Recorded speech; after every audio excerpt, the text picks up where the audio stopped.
राधे राधे दोस्तों, कर्ण अर्जुन पिछले जन्म में कौन थे? महाभारत की अनसुनी कहानी।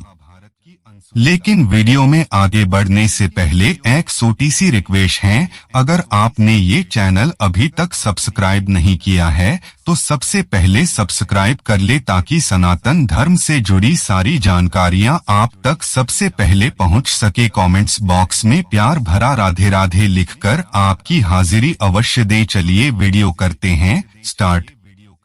बहुत समय पहले दंभोद्भव नाम का एक असुर दानव रहता था। वह अमर होना चाहता था और इसलिए सूर्य से प्रार्थना की। उनकी तपस्या से प्रसन्न होकर सूर्य उनके सामने प्रकट हुए। दंभोद्भव ने सूर्य से उन्हें अमर बनाने के लिए कहा, लेकिन सूर्य इस वरदान को कुछ भी नहीं दे सकता था। जो भी इस ग्रह पर पैदा हुआ था उसे मरना होगा। सूर्य ने उसे अमरता के बदले कुछ और मांगने की पेशकश की। दंभोद्भव ने सूर्य देव को चकमा देने का विचार किया और एक चालाक अनुरोध के साथ आया। उन्होंने कहा कि उन्हें 1000 कवच द्वारा संरक्षित किया जाना है और निम्नलिखित शर्तें रखी गई हैं। 1000 कवच केवल 1000 वर्षों तक तपस्या करने वाले व्यक्ति द्वारा ही तोड़े जा सकते हैं। 2, जो कोई भी कवच तोड़ता है उसे तुरंत मर जाना चाहिए। सूर्य बुरी तरह से चिंतित था। वह जानता था कि दंभोद्भव ने बहुत शक्तिशाली तपस्या की थी और उसने जो वरदान मांगा था वह उसे मिल सकता है। और सूर्य को इस बात का एहसास था कि दंभोद्भव अच्छे के लिए अपनी शक्तियों का उपयोग नहीं करने वाला था। हालांकि इस मामले में कोई विकल्प नहीं होने के कारण सूर्य ने दंभोद्भव को वरदान दिया। लेकिन सूर्यदेव चिंतित थे और उन्होंने भगवान विष्णु की मदद ली। विष्णु ने उन्हें चिंता न करने के लिए कहा और वे धर्म को समाप्त करके पृथ्वी को बचाएंगे। सूर्य से वरदान मिलने के तुरंत बाद दंभोद्भव ने लोगों पर कहर ढाना शुरू कर दिया।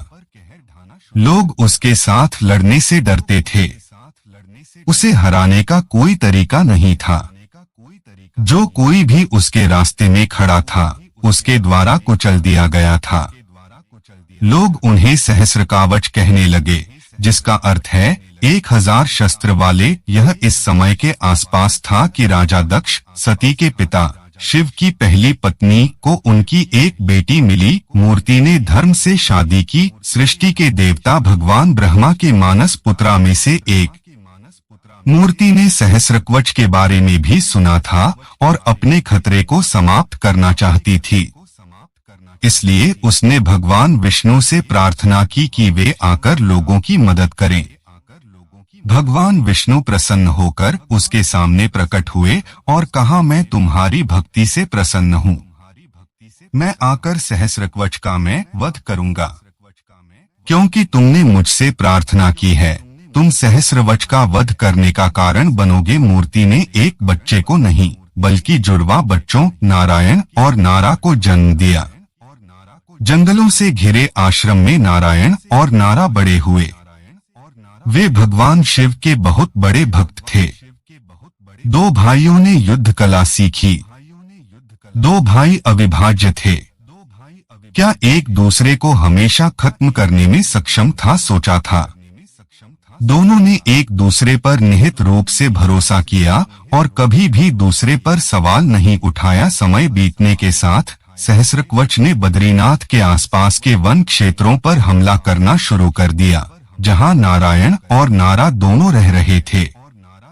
जैसा कि नारा ध्यान कर रहा था, नारायण ने जाकर सहस्त्रकवच को एक लड़ाई के लिए चुनौती दी। सहस्त्रकवच ने नारायण की शांत आंखों को देखा और पहली बार जब से उन्हें अपना वरदान मिला, उन्हें अपने अंदर डर पैदा हुआ। सहस्त्रकवच ने नारायण के हमले का सामना किया और वह चकित रह गया। उन्होंने पाया कि नारायण शक्तिशाली थे और उन्हें वास्तव में अपने भाई की तपस्या से बहुत शक्ति मिली थी। जैसे जैसे लड़ाई होती गई, सहस्त्रकाव को पता चला कि नारा की तपस्या नारायण को ताकत दे रही है। जैसे ही सहस्रकवच का पहला कवच टूट गया, उन्होंने महसूस किया कि नारा और नारायण सभी उद्देश्यों के लिए थे। वे एक ही आत्मा वाले दो व्यक्ति थे। लेकिन सहस्रकवच बहुत चिंतित नहीं था। उसने अपना एक हाथ खो दिया था। उन्होंने उल्लास में देखा कि जब नारायण मृत हो गए तो उनका एक हाथ टूट गया। जैसे ही नारायण मृत हो गए, नारा उनकी ओर दौड़ता हुआ आया। अपनी वर्षों की तपस्या और भगवान शिव को प्रसन्न करके उन्होंने महामृत्युंजय मंत्र, एक मंत्र प्राप्त किया था जो जीवन में मृत हो गया। अब नारायण सहस्रकवच से युद्ध किया और नारायण का ध्यान किया। 1000 वर्षों के बाद नारा ने एक और कवच तोड़ दिया और मृत हो गया, जबकि नारायण ने वापस आकर उसे पुनर्जीवित किया। यह तब तक चला जब तक 999 कवच नीचे नहीं थे। सहस्रकवच को एहसास हुआ कि वह दोनों भाइयों को कभी नहीं हरा सकता है और सूर्य के साथ शरण लेने के लिए भाग गया। जब नारा ने सूर्य को देने के लिए संपर्क किया तो सूर्य ने तब से नहीं किया जब वह अपने भक्त की रक्षा कर रहे थे। नारा ने सूर्य को इस कृत्य के लिए मानव के रूप में जन्म लेने का श्राप दिया और सूर्य ने इस भक्त के लिए श्राप स्वीकार कर लिया। यह सब त्रेता युग के अंत में हुआ। सूर्य द्वारा सहस्रकवच के साथ भाग लेने से इनकार करने के तुरंत बाद त्रेता युग समाप्त हो गया और द्वापर युग शुरू हो गया। सहस्रकवच को नष्ट करने के वचन को पूरा करने के लिए नारायण और नारा का पुनर्जन्म हुआ। इस बार कृष्ण और अर्जुन के रूप में शाप के कारण उसके भीतर सूर्य की आन के साथ दभोद्भव का जन्म कुंती के सबसे बड़े पुत्र कर्ण के रूप में हुआ था। कर्ण एक कवच के साथ एक प्राकृतिक सुरक्षा के रूप में पैदा हुआ था। सहस्रकवच के अंतिम एक को छोड़ दिया गया था। जैसा कि कृष्ण की सलाह पर यदि कर्ण का कवच होता तो अर्जुन की मृत्यु हो जाती। इंद्र अर्जुन के पिता भेष में चले गए और युद्ध शुरू होने से बहुत पहले कर्ण का अंतिम कवच मिल गया। जैसा कि कर्ण वास्तव में अपने पिछले जीवन में राक्षस दबोधवा थे, उन्होंने अपने पिछले जीवन में किए गए सभी पापों का भुगतान करने के लिए बहुत कठिन जीवन व्यतीत किया। लेकिन कर्ण के पास सूर्य, उसके अंदर सूर्य देवता भी थे, इसलिए कर्ण एक नायक भी था। यह उनके पिछले जीवन से कर्ण का कर्म था जो उन्हें दुर्योधन के साथ होना था और उनके द्वारा किए गए सभी बुरे कामों का हिस्सा था। लेकिन सूर्य ने उसे बहादुर, मजबूत, निडर और चरित्रवान बनाया। इसने उन्हें लंबे समय तक प्रसिद्धि दिलाई। इस प्रकार कर्ण के पिछले जन्म के बारे में सच्चाई जानने के बाद पांडवों ने कुंती और कृष्ण से उन्हें विलाप करने के लिए माफी मांगी। महाभारत की ऐसी कई रोचक कहानियां हैं जो हम आपको बताते रहेंगे।